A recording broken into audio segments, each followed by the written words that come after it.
Hello everyone. हम लोग देख रहे थे 10th क्लास की मैथ, जिसके अंदर हमने पहले जो हमारा फर्स्ट चैप्टर है उस चैप्टर के जो कॉन्सेप्ट्स थे वो देखे, और फिर हम लोग देखे कि एक्सरसाइज 1.1 का फर्स्ट क्वेश्चन कैसे सोल्व आउट किए, सेकंड, और आज की क्लास में हम लोग करने वाले हैं थर्ड क्वेश्चन को कैसे सोल्व आउट करेंगे। तो चलिए देखते हैं हमें क्या पूछा है थर्ड क्वेश्चन में। थर्ड क्वेश्चन में क्या है, find the LCM and HCF of the following integer by applying prime factorisation method. Prime factorisation method हमने अच्छे से क्लियर किया है हमारी लास्ट क्लासेस के अंदर। इस क्वेश्चन में और जो लास्ट क्वेश्चन था उसमें डिफरेंस क्या वो चेक करते हैं पहले। यहाँ पे हमें क्वेश्चन के अंदर 3 वैल्यूज गिवन है। कितने वैल्यूज गिवन है? 1, 2 एंड 3। और इससे पहले हमने जो क्वेश्चंस किए हैं उनमें हमें कितनी वैल्यूज गिवन थी? 2। तो 2 वैल्यूज के अंदर हमने एलसीएम और एचसीएफ निकाला। अब हमें क्या करना है? 3 वैल्यूज के अंदर LCM and HCF find out करना है। तो चलिए फर्स्ट क्वेश्चन का सॉल्यूशन देखते हैं हम लोग। फर्स्ट क्वेश्चन में वैल्यूज गिवन है हमें 12, 15 एंड 21। इनका पहले एलसीएम निकालते हैं, प्राइम फैक्टराइजेशन करते हैं सबसे पहले, क्योंकि प्राइम फैक्टराइजेशन मेथड से ही हमें क्या करना है, इस क्वेश्चन को सोल्व करना है। तो चलिए देखते हैं। यहाँ पे हमें गिवन है 12। सबसे पहले 12 के फैक्टराइजेशन करते हैं हम लोग। 12 का फैक्टराइजेशन करेंगे तो 2 से ये 6, 2, 3 और 3 से डिवाइड करने पे 1। इट मीन्स 12 के फैक्टर्स क्या मिल रहे हैं हमें? 2 इंटू 2 इंटू 3। फिर इसी तरीके से हम लोग देखते हैं 15 के फैक्टर्स हमें क्या मिलने वाले हैं। 15 को हम लोग 2 से डिवाइड नहीं कर सकते। 2 के बाद में जो प्राइम नंबर आता है वो क्या होता है? 3। 3 से डिवाइड करने पे 5 टाइम्स, 5 से डिवाइड किया 1 टाइम। इट मीन्स 15 के फैक्टर्स क्या आएंगे हमारे पास? 3 इंटू 5। सेम इसी बेसिस पे हम लोग 21 के फैक्टर्स करते हैं। 21 2 के टेबल में नहीं आता, इट मीन्स 2 से डिवाइड नहीं होगा। फिर 21 किससे डिवाइड हो सकता है? 3 से, और 3 भी प्राइम नंबर होता है। 3 से डिवाइड किया 7 टाइम्स, 7 और 1। इस तरीके से हमें 21 के फैक्टर्स क्या मिले? 3 इंटू 7। ये फैक्टर्स हमारे पास इन तीनों के आ गए। तो हमने क्या किया? प्राइम फैक्टराइजेशन कर लिया इस क्वेश्चन का। अब हमें इसके एलसीएम और एचसीएफ पता करना है। एचसीएफ और एलसीएम होता क्या है? एचसीएफ तो क्या होगा? कॉमन फैक्टर देखना है इन तीनों में क्या होगा। और एचसीएफ की फुल फॉर्म क्या होती है? Highest common factor. और एलसीएम क्या होता है? Least common multiple. चलिए देखते हैं क्या होगा एचसीएफ। एचसीएफ के अंदर एक मेथड तो ये है कि हम लोग ये चेक करते हैं कि तीनों में क्या कॉमन आए, या फिर हम लोग ये देख सकते हैं कि इन तीनों को हम लोग एज ए पावर की फॉर्म में, हमने लास्ट क्लासेस में ये देखा था, क्या देखे थे कि इनके अंदर क्या होता है, जिस भी नंबर की जो लोवेस्ट पावर होगी वही क्या होगा, हमारा आंसर हो जाएगा। तो चलिए देखते हैं। यहाँ पे अगर हम लोग देखें तो 2 कॉमन आ रहा है तीनों में? कहीं नहीं आ रहा। 3 तीनों में कॉमन आ रहा है। इट मीन्स एचसीएफ क्या हो जाएगा हमारा यहाँ से? 3। एचसीएफ कितना मिल गया हमें? 3। क्योंकि यहाँ से तीनों के अंदर हम लोग चेक करें तो 2 तीनों में नहीं आया, इसलिए 2 क्या नहीं हो सकता? एचसीएफ, क्योंकि एचसीएफ क्या होता है? कॉमन फैक्टर होता है। उसी तरीके से फिर 3 के लिए चेक किया तो 3 हमें तीनों में मिल रहा है। इट मीन्स ये क्या हो जाएगा यहाँ से? एचसीएफ हमें 3 मिलेगा। फिर एलसीएम के केस में देखते हैं हम लोग क्या करेंगे। एलसीएम में 2 की हाईएस्ट पावर देखो कितनी मिल रही है हमें? 2 की पावर 2 मिल रही है। इट मीन्स 2 की पावर 2 हो गया, यहां से मिला। फिर 3 की हाईएस्ट पावर, यहां भी 3 की पावर 1 है, यहां भी 3 की पावर 1 है, और यहां भी 3 की पावर 1 है। इट मीन्स 3 आ जाएगा। फिर यहाँ कोई और फैक्टर नहीं है, यहाँ पे 5 और 7 है। इट मीन्स 5 और 7 से हमने इसको इंटू कर दिया। इस बेसिस से भी कर सकते हैं। या फिर क्या होता है कि इन 3 डिजिट्स या फिर कहें इन 3 नंबर्स के अंदर अगर जो भी फैक्टर कॉमन होगा उसको हम लोग 1 टाइम यूज लेंगे। अदर जितने भी हैं उन सभी को क्या करेंगे, जितनी बार वो कंटिन्यू हो रहे हैं उतनी बार हम लोग यहाँ पे यूज में लेंगे। अब इनका प्रोडक्ट करते हैं। इनके प्रोडक्ट में क्या होगा देखो, 2 का स्क्वायर कितना हो गया? 4। 4 इंटू 3 इंटू 5 इंटू 7। 4 इंटू 3 कितना हो गया? 12। 12 इंटू 5 इंटू 7। 12 इंटू 5 कितना हो जाएगा? 60। 60 इंटू 7। अब 6 7 जा कितना होता है 42, आगे 0 लगा देंगे तो 420, तो इसका एलसीएम कितना हो गया 420। एलसीएम इक्वल कितना आ गया हमारे पास 420 और एचसीएफ कितना है 3। इस तरीके से हम लोग इस क्वेश्चन को सोल्व आउट कर सकते हैं। अब चलिए सेकंड क्वेश्चन का सॉल्यूशन देखते हैं।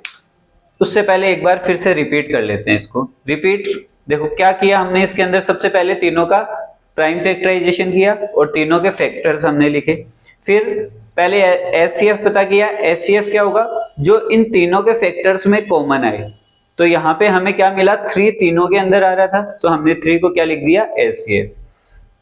एलसीएम क्या होता है, लिस्ट कॉमन मल्टीपल, जो भी इसके मल्टीपल्स रहेंगे उनके अंदर। फॉर एग्जांपल हम लोग ये कह सकते हैं, अगर पावर की फॉर्म में हम लोग देखें तो सभी को अगर हम पावर की फॉर्म में लिखें तो यहाँ क्या आ रही है 2 की पावर 2 और 3 की पावर 1।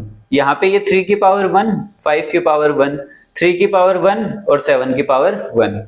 हमें क्या करना होता है, हाईएस्ट पावर वाली नंबर्स को लेना होता है। 2 की हाईएस्ट पावर कहाँ मिली हमें, यहाँ पे मिली, तो 2 की हाईएस्ट पावर 2। 3 की हाईएस्ट पावर तीनों जगह पे कितनी है 1, तो 1 टाइम यूज में लिया। 5 की 1 मिली और 7 की 1 मिली, तो हमें ये यहाँ से इसके फैक्टर्स मिले। तो यहाँ से इन सबको हमने मल्टीप्लाई किया और हमें कितना मिल गया 420। इस तरीके से इसका एलसीएम तो क्या हुआ 420 और एचसीएफ क्या हो गया 3। अब चलिए हम लोग सेकेंड पार्ट इसका सोल्व आउट करते हैं। एक बार आप लोग ट्राई करना चाहोगे? चलिए करते हैं सेकेंड क्वेश्चन। सेकेंड पार्ट में हमें गिवन है 17, 23 एंड 29। अब इनके फैक्टर्स करते हैं। फैक्टर्स के अंदर हमें क्या ऐसे फैक्टर्स करने हैं, प्राइम फैक्टराइजेशन। और क्वेश्चन को देखा जाए तो हमें यहाँ से क्या मिल रहा है 17 क्या होता है प्राइम नंबर होता है, तो इसका फैक्टराइजेशन कैसा होगा। स्टूडेंट्स को यहीं पे सबसे ज्यादा प्रॉब्लम आती है, सर 17 प्राइम नंबर है, इसका फैक्टराइजेशन देखो कितना इजी रहेगा। 17 को 17 से ही डिवाइड करना है और 1, इसका फैक्टराइजेशन हो गया। तो इसके फैक्टर्स क्या मिल गए हमें 17 के, 17 इंटू 1। ये 1 क्यों लिखा है ये अभी थोड़ी देर में हमें पता चल जाएगा। फिर देखो 23, ये 1 तो इसलिए क्योंकि यहाँ 1 से 1 डिवाइड किया तो 1 आया, लेकिन ये 1 लिखना जरूरी क्यों है वो अभी पता चलने वाला है हमें। फिर 23 प्राइम नंबर होता है, तो 23 से डिवाइड किया और 1, तो 23 के फैक्टर्स हम लोग क्या लिखने वाले हैं 23 इंटू 1। फिर इसी तरीके से हम लोग अगर 29 के फैक्टर्स निकालें तो 29 से डिवाइड करेंगे और 1, तो 29 के फैक्टर्स क्या हो गए 29 इंटू 1। यहां से 1 मिल रहा है, 1 से 1 डिवाइड करते हैं फिर 1 आता है, इसलिए 1 फैक्टर होता है। अब हमें पता क्या करना था क्वेश्चन में एलसीएम एंड एचसीएफ, तो इस क्वेश्चन के लिए एचसीएफ क्या होगा वो पता करते हैं। एचसीएफ क्या होता है कॉमन फैक्टर। अब अगर हम लोग यहां से कॉमन फैक्टर पता करेंगे तो 17, 23 और 29 तीनों ही नंबर कैसे हैं डिफरेंट हैं, इट मींस एचसीएफ क्या होगा यहाँ से 0 हो जाएगा आपके अकॉर्डिंग, और वो गलत होगा। किसी भी नंबर का अगर हम लोग एचसीएफ पता करते हैं तो 0 कभी नहीं होता है, 1 वहां क्या होता है एचसीएफ। क्यों होता है, क्योंकि 1 से ये तीनों नंबर यहाँ डिवाइड हो रहे हैं, इसलिए एचसीएफ हमेशा लोवेस्ट एचसीएफ क्या मिलेगा हमें 1 मिलेगा। और अगर हम लोग ये 1 1 साथ में यहाँ लिख देते हैं तो जिससे हमें पता भी चल जाएगा कि 1 क्या है यहाँ पे एचसीएफ। तो इस क्वेश्चन के लिए एचसीएफ क्या हो गया हमारा 1। तो इस क्वेश्चन को अच्छे से केयरफुली देखना है कि यहाँ से कैसे एचसीएफ 1 बने, क्योंकि मेनली स्टूडेंट्स क्या करते हैं यहाँ पे एचसीएफ 0 लिख देते हैं और वो उनका गलत हो जाता है। चलिए आगे देखते हैं। तो इसके अंदर हमें एलसीएम भी पता करना है। अब एलसीएम क्या होगा हमारा, एलसीएम में ये तीनों ही नंबर क्या हो जाएंगे मल्टीप्लाई, 23 इंटू 29। चलिए इनका प्रोडक्ट करते हैं। 17 इंटू 23 करते हैं, पहले मल्टीप्लाई करते हैं। इसको मल्टीप्लाई करेंगे तो कितना आ जाएगा 7 3 7 जा 21, 2 कैरी 3 5, 2 7 जा 14, 4 1 2 3, यहाँ से मिला 193 391, जिसको हमें किससे मल्टीप्लाई करना है 29 से। 391 को मल्टीप्लाई करेंगे हम लोग 29 से। 9 1 जा 9, 9 9 जा 81 का 1 8 कैरी, फिर 9 3 जा 27, 27 और 8 कितना हो जाएगा 35, फिर इंटू 2 1 जा 2, 18, 1 कैरी, 2 3 जा 6 और 7, यहाँ से 9, 3, 8 और 5 13, 3, 1 कैरी, 10 और 11, 1 1 3 3 9।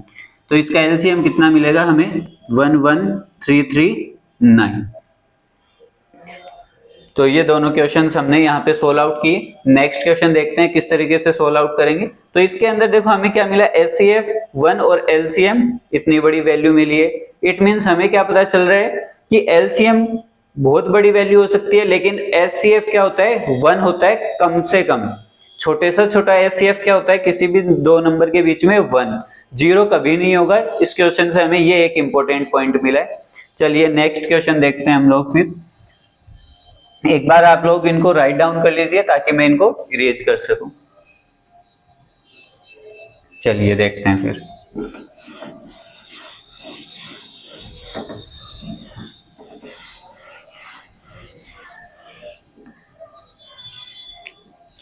थर्ड पार्ट के अंदर हमें क्या गिवन है? 8 9 25। 8 9 और 25 के फैक्टर्स करते हैं पहले।